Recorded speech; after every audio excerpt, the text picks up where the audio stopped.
Good morning, everybody. This is Will Anders. I'm president of the Brazilian American Chamber of Commerce. It's a pleasure to have you here with us today for our first, what promises to be a very exciting year of discussions about all different types of topics. And I think in today's topic is it's the right one to have as our first one, given what's going on here in the United States with the inauguration of President Trump coming up in less than 2 weeks. Today, we're going to have a great panel focusing on the 2024 election, insights, the policy implications, and political dynamics, and what to expect.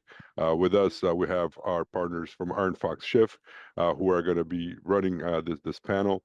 Dan Renberg, who is a partner in government relations practice co-leader of ArentFox Schiff, will lead a discussion, and I'll leave it with you, Dan, to introduce the panel.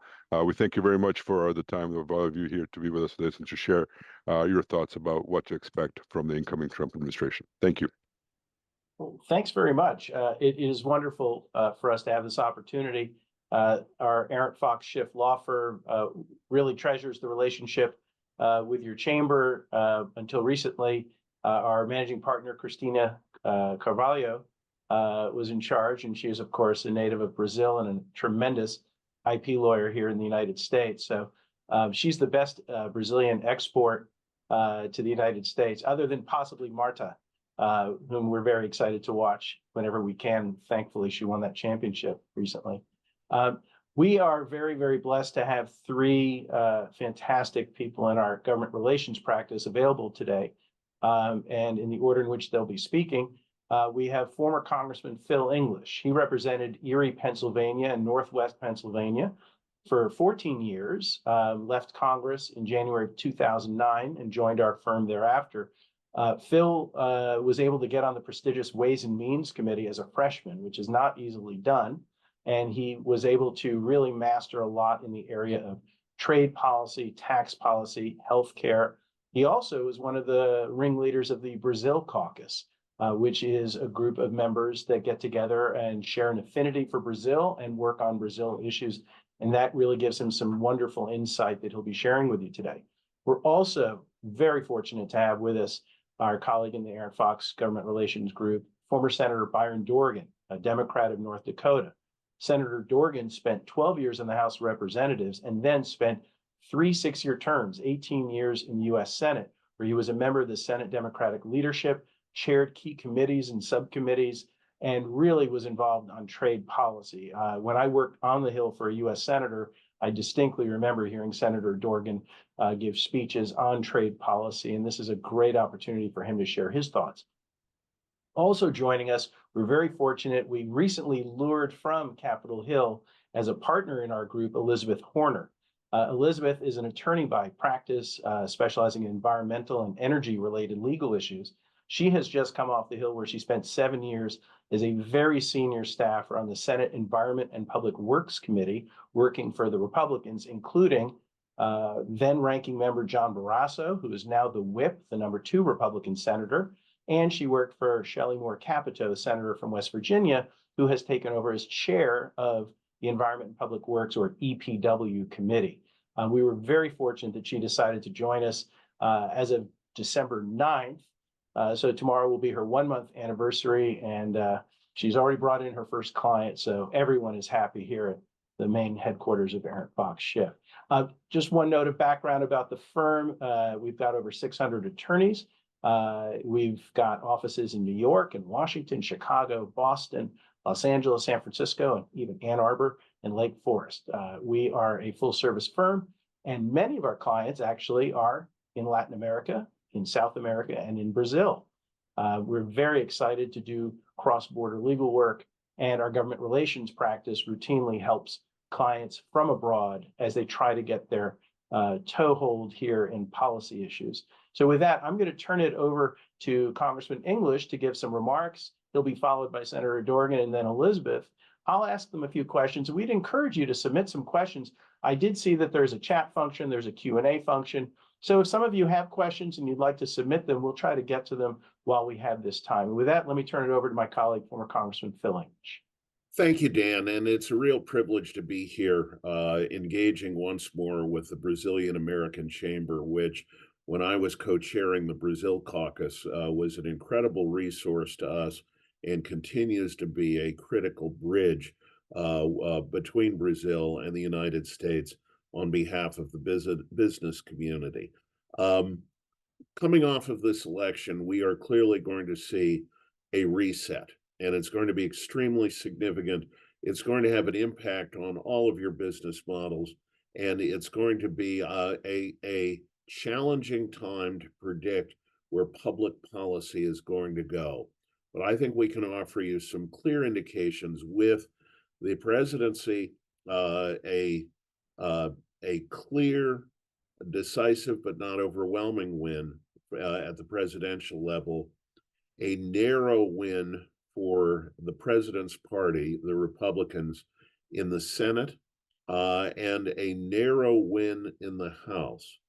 There is at least an opportunity in a very polarized environment, in a very polarized country, for some major issues to move forward.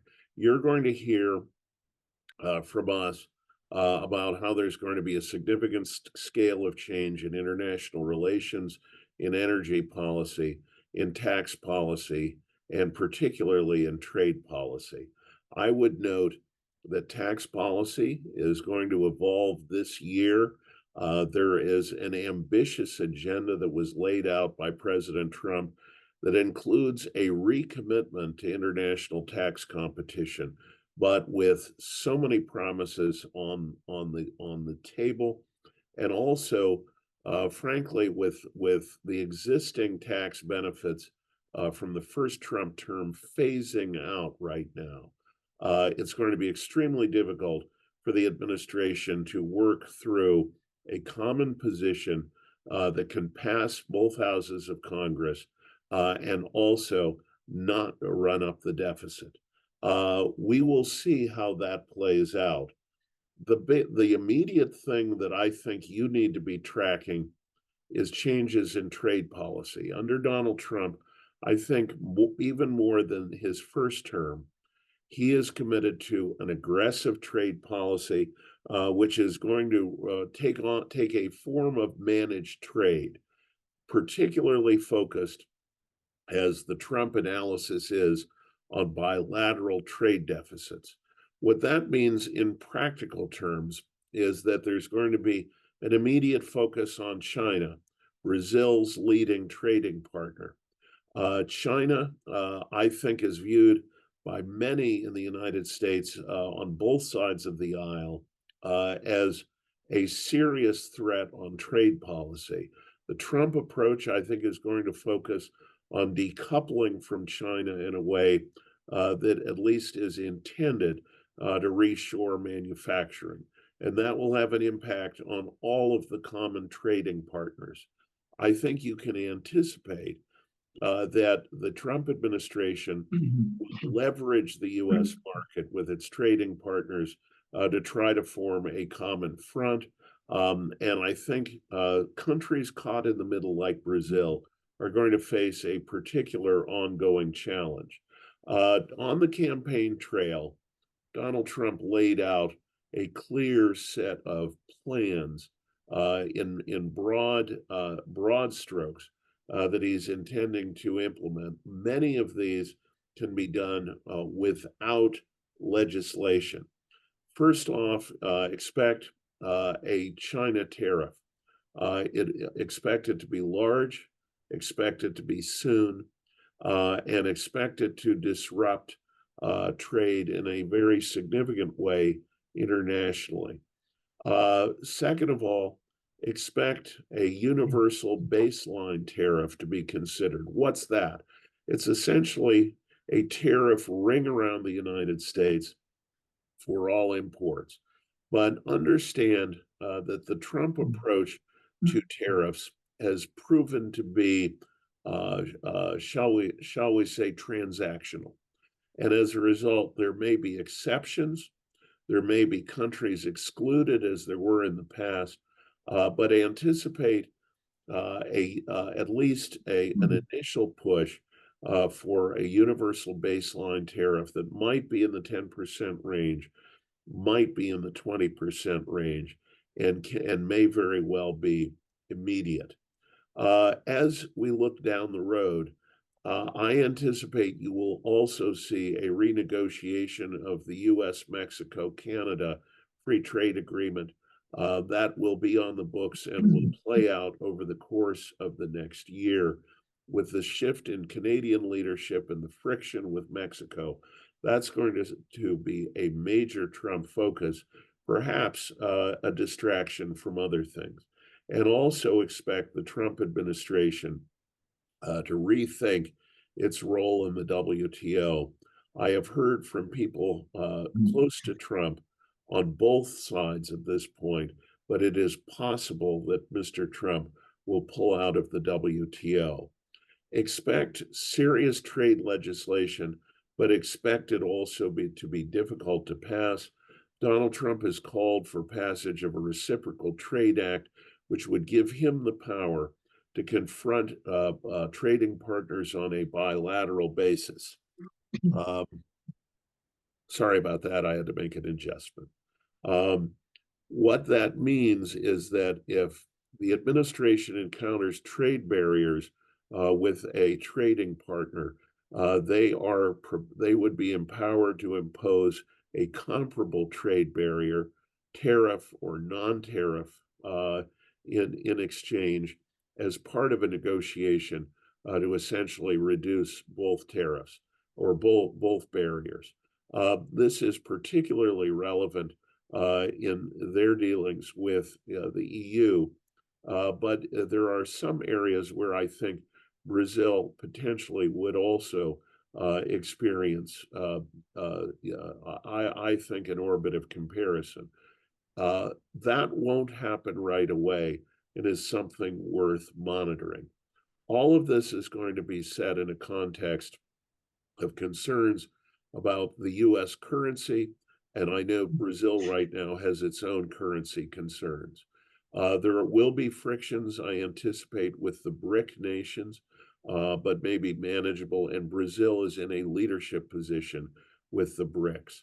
I expect this to be a tough and interactive relationship going forward, but I expect you will see a higher level of US engagement in the region than you've seen in the recent past. Let me turn this over to my colleagues. Well, Phil, thank you very much. And Dan, thank you for the introduction. To those listening today, especially from Brazil, let me confess, I love America, but I think Brazil is one of the most remarkable, beautiful places on our planet. And I know that the long government meetings in Brasilia is not what I'm talking about. That's not quite so exciting, but there's so much more in Brazil. And for nearly 2 centuries, I think all of you know that our two countries have been very much connected in significant ways. The US and Brazil have a strong economic relationship and have had that for a very long time. Brazil is the 8th largest economy in the world. Our country is the largest economy in the world, and by the way, the strongest economy as well. But there is $80 billion in trade between our two countries. Imports and exports have been nearly balanced in recent years. We are the 2nd largest trading partner for Brazil. Direct foreign investment from the US to Brazil has reached about $250 billion. That's really quite remarkable, investing in manufacturing, communications, telecom, real estate, and more. So that's a very significant US domestic investment in Brazil. The fact is, as I just said, our two countries have a very long and strong relationship. And the world knows that we just had an election here in the United States, an election for president and for the Congress as well. So the question is, what are the results of that election and what will it mean to the relationship between our country and Brazil? Now, let me just say, I'm a Democrat, but I don't mean this to be a partisan situation. He's our president, and I fully support that. President Trump won't be president for about 2 weeks, but he dominates the news here in America every single day. Yesterday, he said Canada should become our 51st state. He would like, yesterday, he said, to buy Greenland and the Panama Canal. And he would like to rename the Gulf of Mexico to the Gulf of America. And some of that is just bloviating, but the fact is, as Phil English just described, this election means there's a very substantial reset. It's a reset on climate, a reset on energy, and a reset on trade. He is relentless, let me just say, President Trump is relentless about a policy he calls America First. And I described that to you and want to tell you how important that is, because that America First approach that he is using has impact in many different areas. First of all, manufacturing here at home in the US. We have been through a period where a substantial amount of manufacturing left the United States and went elsewhere in search of lower labor costs and so on. There is strong support for President Trump in wanting to produce opportunities for manufacturing back here in the United States. Second, the general issue of pressuring others in our world to pay for the defense umbrella of the free world, to pay more for that. There is strong support for that among the American people as well. I mean, both of those areas have very strong support. And in addition, the first three big issues that we will see in the coming weeks in the Congress, the president wants us to be dominant in energy production in the world. He wants us to have very strong tax cuts here at home. And I mean, there's difficulty with that, of course, because we have a massive federal budget deficit as well, or debt, federal debt, I should say. And in addition to the issue of dominant energy production and tax cuts, the issue of control of America's borders. Those are the three issues that will be front and center as they put together a reconciliation bill in the United States House and Senate. Those three issues will produce substantial public policy debate, and I won't describe it here, but there's a special legislative approach called reconciliation that allows the Republicans in the House, which they always do, to have 51% of the vote. In the Senate, it allows Republicans to do the same and not have a 60% cloture vote that could stop some of these things. So this reconciliation process is a very different process and very helpful in dealing with some of those first three issues that they'll be working on in the coming couple of weeks. The issue of tariffs that Phil described is really very important. Almost certainly there will be tariffs imposed on perhaps most, if not all, imports, significant tariffs on Chinese imports to the US. And I won't talk about the consequences of tariff increases. I know that the president feels that they don't have an impact on the American people, but the fact is the American consumers do pay the cost of tariffs. I think there are circumstances where tariffs should exist, but it is the case that paying additional costs of those tariffs on goods American consumers purchase could very well increase inflation as well. So we'll see what the consequences of that is. There could be broader applications of that, and we'll see. Even as the president pushes his agenda, let me just say, as a Democratic former senator, Congress will have a say on public policy in most areas. The House is Republican controlled, but only by a couple of votes. The Senate is Republican controlled by 3 votes. So in the Senate, Democrats have 47 of the 100 seats. And on most issues, except for the legislative approach called reconciliation, it takes 60 votes in the US Senate to overcome what is called a filibuster. So there will have to be some bipartisanship in the Senate to accomplish what the president wants to do in many areas. Now, no one really knows or understands the consequences of the reset, to use the word Phil used again, an important word, the consequences of the resets that are being proposed in these policy areas.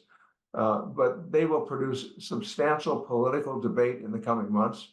And when we better understand the effect, on our country and Brazil. I assume there will be votes on these reset issues, but this is a significant, important moment, both in this country, in Brazil, and for other parts of the world as well. Elizabeth? Thanks, Senator Dorgan, and great to be with all of you. I thought it would be helpful to supplement what my colleagues have said by talking a little bit about when we can expect to see more certainty or details around the policies that have been articulated so far. So as early as next week, even though President Trump will not formally be in office until January 20th, the Senate has a practice of beginning confirmation hearings even before the incoming president takes office. And so there's a couple very important hearings that I think will have insights into potentially the Brazil-American relationship.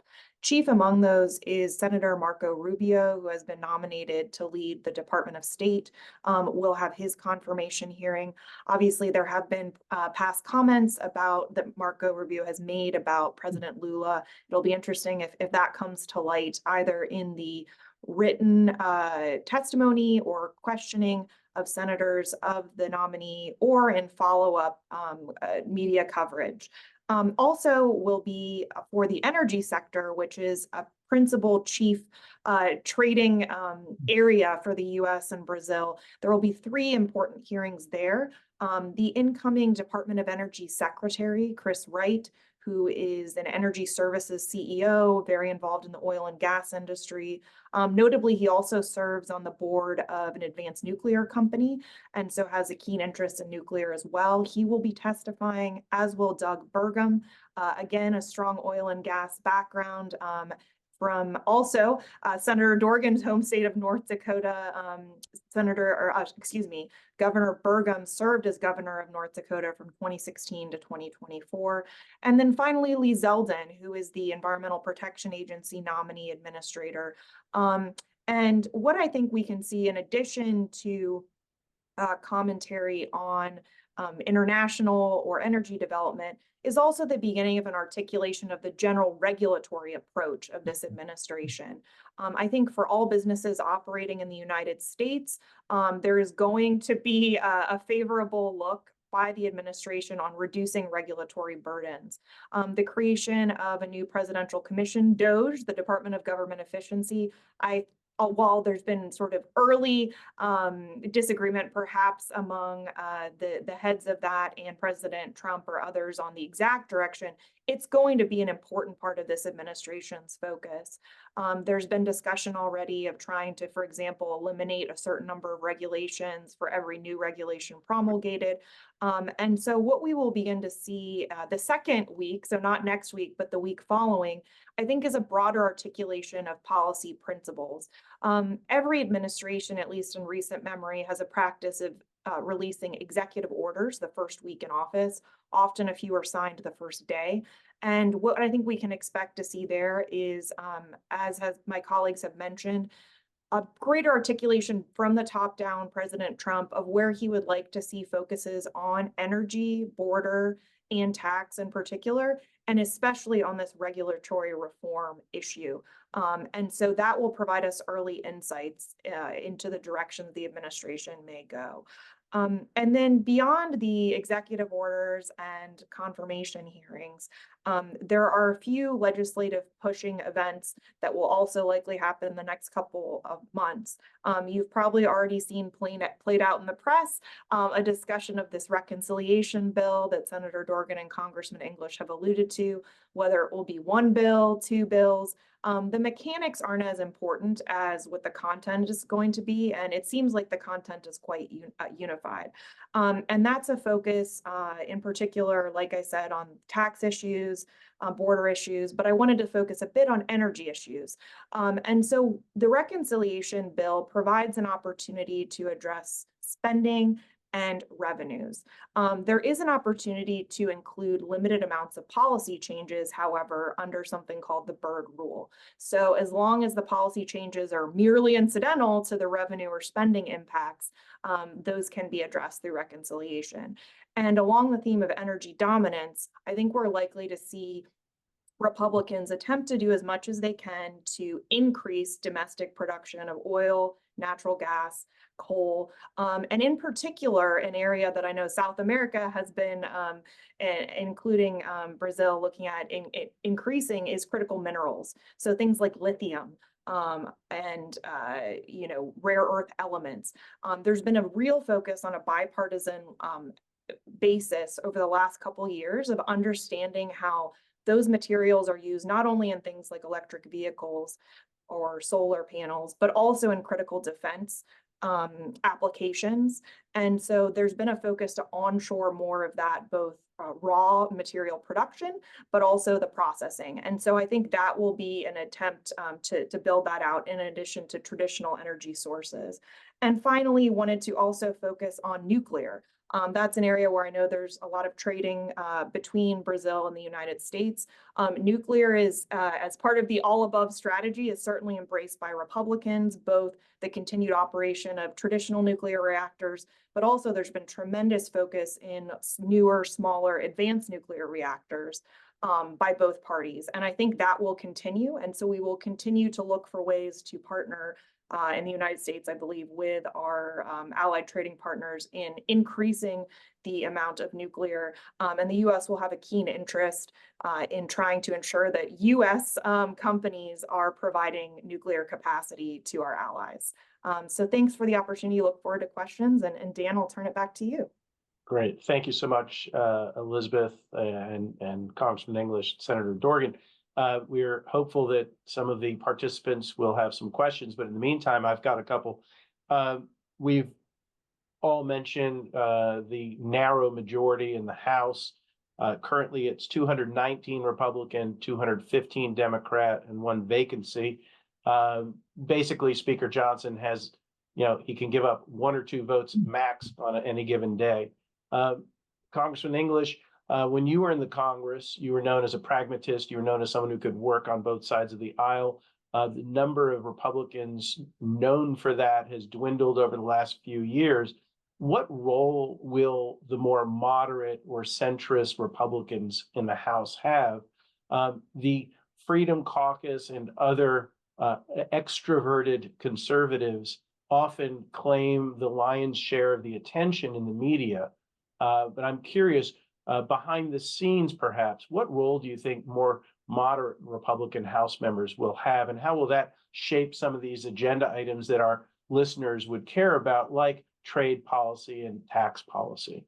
That's an excellent question, Dan, and I think it has yet to be fully played out. But we can reasonably predict that while the Freedom Caucus and the movement conservatives, who have been probably the biggest source of disruption in the last few years in the Republican conference, while they have been front and center, there is still going to be a role for the moderates. The Congressional Problem Solvers Caucus is going to play a significant role, particularly if things reach the point, as I think they will, where Democratic votes are going to be needed to pass certain initiatives.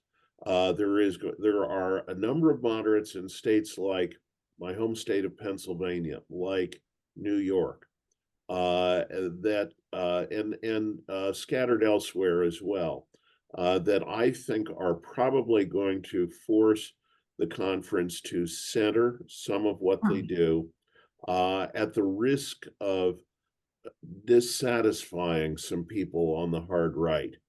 And when there is no margin for error, it is almost impossible to move something like that forward without one key ingredient, and that is Mr. Trump's personal engagement and personal leaning in. My sense is that most of the moderates want to be on the right side of the MAGA equation. So they are, at least initially, not going to be major disruptors. Also, I think the conference has converged on a point where they recognize there is a limit to what they can expect to push through and get through the Senate, which has a slightly different agenda. I throw this to my other colleagues for their further thoughts. I'm not sure. Yeah, well, go ahead. Yeah, Senator, I was going to ask you, in fact, if you want to comment on the House, that's great. I was actually going to pick up on something you said about there will be a need for bipartisanship. There's the 60 vote threshold on most issues in the US Senate. So I'm curious, in addition, any thoughts you have as a former House member, are there some Democrats who will be willing to play ball? Will we ever get to 60 in this new Congress? And if so, on what types of issues? Let me just respond to what Phil has said. I don't necessarily disagree with any of it. I think there are fewer moderates these days. Although that doesn't mean there are fewer that wish to express a moderate view. But I tell you what, with President Trump in the White House, he's going to put tremendous pressure through Johnson, the Speaker Johnson and others, on those who may not be with him, because they don't have many votes to spare. It's less than a handful. And so that'll be very difficult. I do think that there will be an interest in the Senate to produce certain kinds of legislative activity through bipartisanship. Not often, but it can happen. And I've watched some Democratic senators talk about that and talk about wanting to work on those issues that President Trump would agree with as well. I mean, look, it is the case that we need more manufacturing jobs in America. And so to the extent that both political parties, Republicans and Democrats, can get together and develop an approach that is successful in trying to incentivize more manufacturing here at home, both political parties should agree on that. And I think the American people feel very strongly about it. And I believe Donald Trump feels very strongly. So yeah, I do sense that there are going to be some things that can be done. And there will be some on energy as well. You know, we produce about 13 million barrels of oil a day, most in the world. And we are already pretty dominant in terms of what we do with natural gas and where we move it. And so I think there will be some opportunities in jobs and energy and some other areas as well. That's great. I noticed we've gotten a couple of questions from the audience, but before we go to those two, Elizabeth, you were on the receiving end of a lot of meetings with stakeholders, both foreign and domestic. Sometimes it would be a foreign-based company. Sometimes it would be the U.S. subsidiary of a foreign-based company. For those on the participating today in the audience who are with companies that are Brazilian or Brazilian American, what's the best way for them to frame the narrative as opposed to a thoroughly domestic company, given some of what we hear about America First, for instance? Are there successful ways for a foreign-based company to frame its narrative on a policy issue that you found very successful?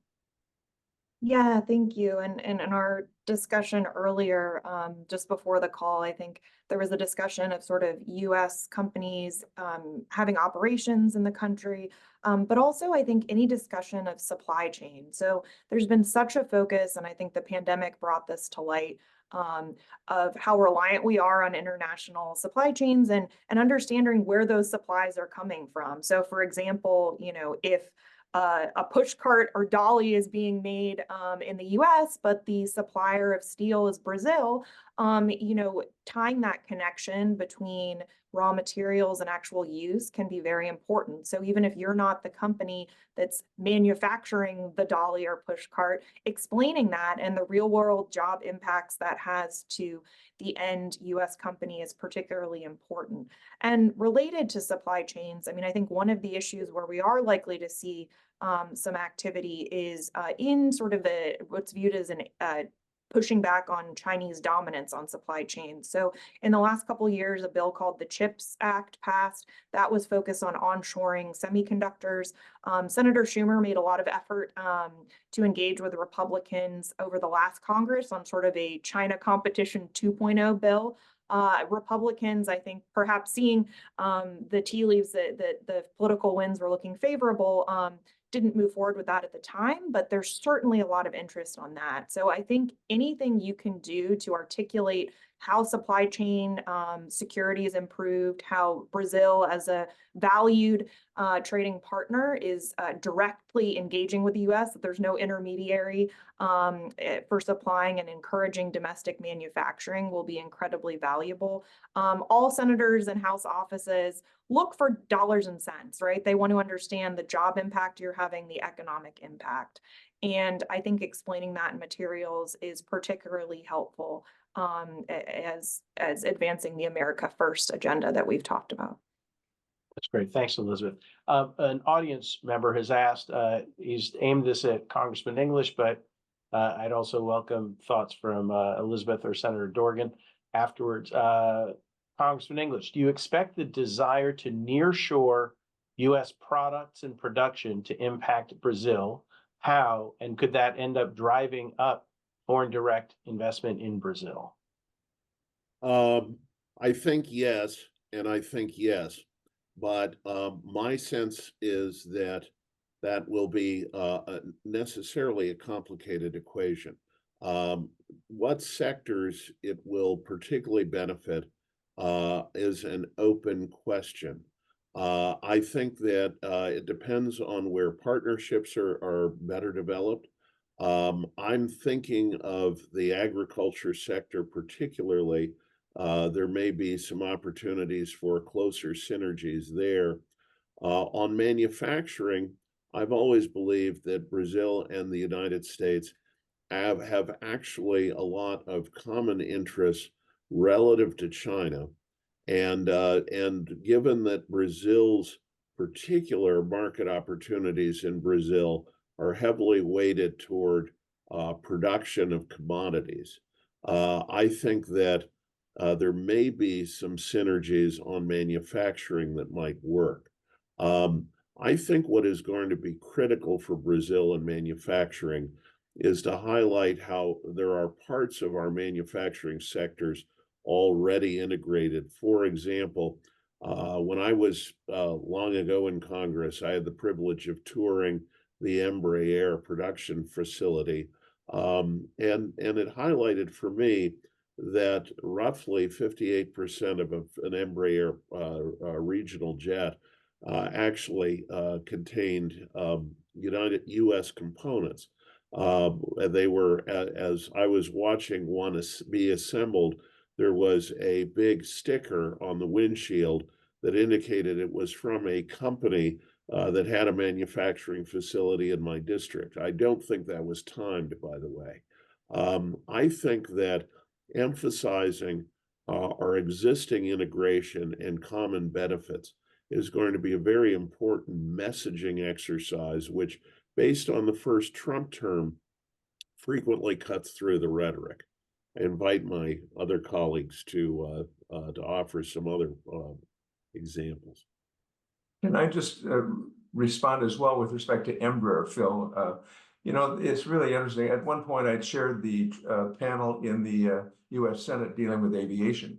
And so I watched very carefully and with great interest what was happening in Brazil. You know, it's interesting. Brazil now represents the third most important country in the world producing airplanes. Boeing, Airbus, Embraer. It's quite remarkable, and that area of production in Brazil is also becoming and increasing a significant part of the shipments to the U.S. and the purchases that are made from Brazil. But it's just one of those areas that has been so unbelievably successful in a reasonably short period of time. Well, thanks for adding that, Senator. Elizabeth, we've got a question that you might be able to help with. You had referenced DOGE, the extracurricular effort to restrain government spending and increase efficiency. One of our audience members has asked, given the DOGE and the concept of reducing government spending, if there is going to be a reduction in support for activities at agencies like evaluating license applications or analyzing voluntary disclosures and other elements of trade regulatory law. Do you believe that these analyses might end up taking longer than usual to the extent that there are fewer people who would be working on it if the government is in fact shrunken? That's a great question. I think that exactly the contours of what DOGE's focuses will we'll have some more answers. I would anticipate there'll be that day one executive order, but I think reading the tea leaves early, the type of activities that are described in this question are not going to be the ones that would be immediately impacted. I think in the short term, DOGE is sort of one of its main objectives is getting federal workers to the office. So I think in the near term, that's going to be a large focus. And also looking at real estate, whether and how agencies should be moved out of Washington, D.C. And the early agency focuses, as far as ones that I think will particularly catch the eye of the DOGE leaders, are things like the Department of Education, Environmental Protection Agency, some of the agencies that are viewed as imposing either the greatest regulatory burdens or perceived as being superfluous by certain members of the DOGE leadership. And so on things like trade, the sort of trade-related processing you've described here, I wouldn't anticipate that being immediately impacted. That's great to hear. We've got a bigger picture question. Oh, Senator Dorgan, did you want to add something? I was just going to say that I think the DOGE approach will be where the Grace Commission approach was back in Reagan's day and so on. I do think there is more money spent on overhead with respect to federal agencies in managing their programs. I think there should be some spending restraint in those areas. But there has also been a relentless attack on government for 3 or 4 decades. And I worry. I think good government is really very important. And I know Elon Musk feels that there should be 2 million people, or maybe $2 billion, I guess, is what he describes. $2 billion, or taken out. I mean, he's obviously an unelected person who is the world's richest person, and good for him. But I think it's really important for us to do this the right way. Spending restraint is important. Let's do it the right way to make certain the kinds of things that the person who wrote in that question would care about, and that is, making sure the government does the right things with respect to applications and all the things that are necessary. Yeah, Senator, you make a great point. I keep thinking about the notion of, isn't there a phrase, you're from North Dakota, so you might know this better than I, isn't there a phrase about you never want to throw out your seed corn? We need to have the essential workers of our federal government to process the applications that are the backbone of our economy. If you can't get a license to do business, it's not helping U.S. manufacturing if they can't export, for instance. So they need to make sure to do this right. Am I right though about the seed corn? I knew we'd get to seed corn at some point. And might I also say that my friend Warren Buffett said something important. It applies to economic policy, but it applies to public policy just as well. And it is that until the tide goes out, you can't see who was swimming naked. So it's really important that we get these things done and get them done right. Good government is very important. Excellent. Thanks, Senator, for that. But perhaps our final audience question, unless someone else wants to toss one in here. This is a bigger picture question for any of you who would like to answer. Historically, the U.S. has focused on multilateral agreements on public policy issues. President-elect Trump focuses on bilateral agreements a bit more. What are the expected consequences of this kind of a change, assuming you agree with the questioner's premise? I agree with the questioner's premise, and let me jump in quickly and turn it over to the others. I think that one of the closest scrutiny you will see in the Trump administration is on certain multilateral institutions. I think you will see a serious reassessment of the WTO, which will put enormous pressure on the WTO to, for the first time since it was formally launched, rethink how it operates. I think other multilateral institutions like the World Health Organization are going to very much come under the microscope. And certainly the United Nations is going to face a combing down of its spending. Given the U.S. contribution, it is going to be under terrific pressure. You're going to see a shift that challenges multilateral institutions, explores bilateral levering exchanges, but also involves a lot of unilateral initiatives that I think are going to be very jarring on the world scene. And it's going to hit different sectors in different areas of policy in dramatically different ways. Thanks. I agree with all of that, Phil, and I think that the center part of the question is, does Donald Trump have a greater interest in bilateral negotiations? The answer is yes, because I think he feels like that capability exists to make progress in areas that are bilateral rather than multilateral. So I think we'll see a lot of that with this new administration. Elizabeth, any thoughts on that with your own perspective? I mean, just I think the early indications, certainly for the UN and the UN ambassador nomination, Elise Stefanik's is also next week. So that might be an opportunity where we see her articulation. But there's already been discussions, I think, for example, of withdrawing from the Paris Agreement, which the Trump administration did the first time, and sort of general skepticism of those multilateral organizations. But I think next week's hearing, maybe we'll get a bit more indication through her discussion of questions. Great. Maybe we can conclude with one question. If to all of you, if you had President-elect Trump's ear only on the issue of U.S.-Brazil policy, not any other matter, but just on this issue, if you had his ear, what one piece of advice would you give President-elect Trump on the U.S.-Brazil relationship? Can I start by saying that the issue with respect to Brazil and the production of electricity is so unbelievably important, and I would hope that President Trump understands and sees that. They are at 90% renewable energy, 90% renewable energy in the production of electricity. That is such a startling and interesting and productive way for them to be moving. And so I hope we have discussions about that. Of course, a fair amount of that comes from hydropower, but still in all, they're doing the right thing in the right way, in my judgment. And that's very important, I think, with respect to climate change.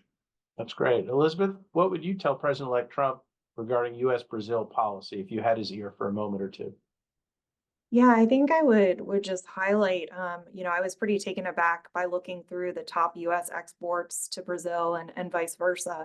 And I think when we look at sort of the president's focus on manufacturing, energy, petroleum, plastics is a big US export to Brazil. And then likewise, when we look at Brazil's, energy, nuclear, iron and steel, those are all areas where President Trump, I think, has indicated he wants to improve supply chains, increase manufacturing, improve partnerships. And so it seems like our respective countries could have a great opportunity for an increased trade relationship. So I would sort of highlight those top figures for him. Great. Phil, bring it home. Engage Lula. I thought George W. Bush made a terrible mistake by not engaging Brazil early in the administration. I believe that Lula is a pragmatist, as is at core Donald Trump. I think that they would have a good personal interaction. My sense is that I think that this is one area where a closer bilateral relationship could yield solid benefits for the United States in diplomacy, in working with the BRIC countries, and also particularly in trade vis-a-vis China. Brazil is going to continue to have a close relationship with China, but I think that personal engagement can make a difference. The fact that there's a close relationship with Lula's bête noire, Bolsonaro, should not preclude the administration from embracing Brazil and suggesting areas of working more closely together. There are too many common interests that would not work. Well, thank you, Phil. So with that, I think we can conclude our presentation. We're very grateful again to the Brazilian American Chamber of Commerce for hosting us, giving this opportunity. If you liked what you heard, please do feel free to contact any one of the four of us. Or if you already are a client, contact the point of contact here at our firm and let us know if there's something we could do to help. With that, I do take some solace in the fact that we didn't lose any participants during the presentation. Either people are multitasking or they actually enjoyed listening. I learned a lot from my three colleagues, former Congressman Phil English, former Senator Byron Dorgan, and my colleague, former Senate staffer Elizabeth Horner.